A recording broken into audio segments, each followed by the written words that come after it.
Could Be Love, Farside, finishing second in Irish 1.000 Guineas. Caroline Norris by Tony O'Hare. Update at 6:06 p.m., June 19, 2018. 5.35 AscotJersey Stakes, Group 3, 7F30, ITV, RUK Traditionally the first race on this card. The Jersey Stakes moves to the end of the Day 2 program, and its big field includes a particularly intriguing runner in St. Patrick's Day, a brother to U.S. Triple Crown hero American Pharoah.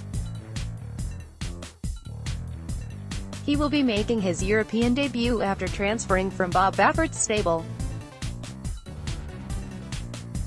That debut had meant to be at Leopardstown last week, but the colt banged his head in the stalls and had to be withdrawn. Hopefully there won't be any drama this time around. St. Patrick's Day is one of two runners for Aidan O'Brien, whose Could It Be Love, the mount of Ryan Moore, brings classic form to the race following her second in the Irish 1,000 Guineas. St. Patrick's Day is a brother to Triple Crown winner American Pharoah. Rob Carr, the trainer, said, "St. Patrick's Day banged his head in the stalls and hit his sinus when he was due to have his first run for us at Leopardstown last Thursday. There was a little blood in a nostril and he had to be withdrawn.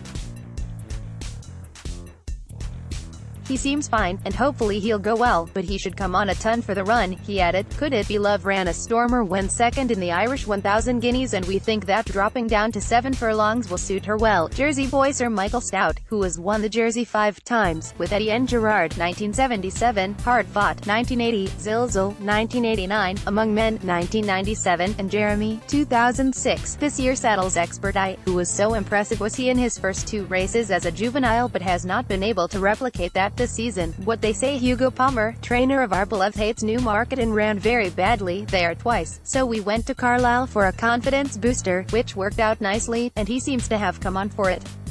Collateral form is always slightly suspect, but if he hadn't run badly twice at Newmarket, I think his price would be closer to Purser's, who finished 4th behind him at Sandown, when we were 3rd to Miss R. Take our ballet out and it looks one of the better 2-year-old races run last year. I think he's a very big price. I can't believe he's good enough to win, but he's still a very big price.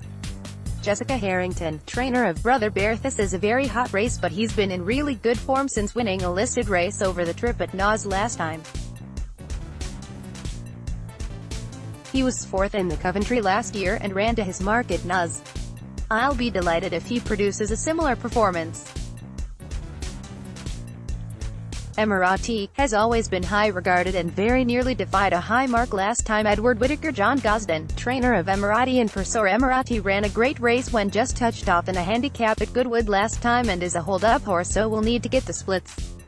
He's training well at home, as is Purser, who is a different type in that he likes to be up there. Both should like the ground. Teddy Grimthorpe, racing manager to Khalid Abdullah, owner of Expert Eye. Sir Michael Stoute has been happy with Expert Eye. Obviously the horse has been a bit of a quandary for us and we've been trying to get him back to the spectacular form he showed at Goodwood.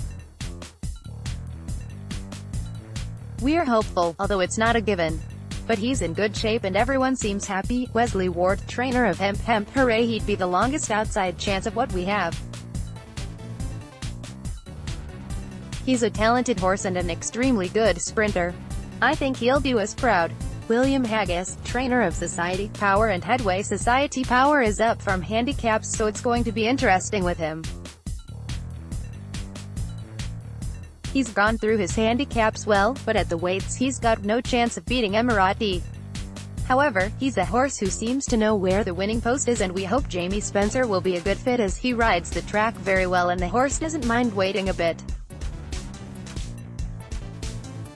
Headway ran badly in the 2,000 Guineas but was impressive at Lingfield, and we've earmarked this race since Newmarket. Hopefully he'll love the fast ground. He's in great form and we are hopeful he'll run a good race. Society Power has been progressing well. Alan Crowhurst, Charlie Appleby, trainer of Symbolization and Glorious Journey. Irish Guineas trip just extended Symbolization far enough at that level. Coming back and trip doesn't worry me, and he goes in there with a nice bit of experience. He's going to be a player. Glorious Journey's 2 runs this year haven't been disappointing. In hindsight, we might have stretched him over 9 furlongs in France, but that was still solid form. So we've dropped him in trip and put him in blinkers rather than cheek pieces.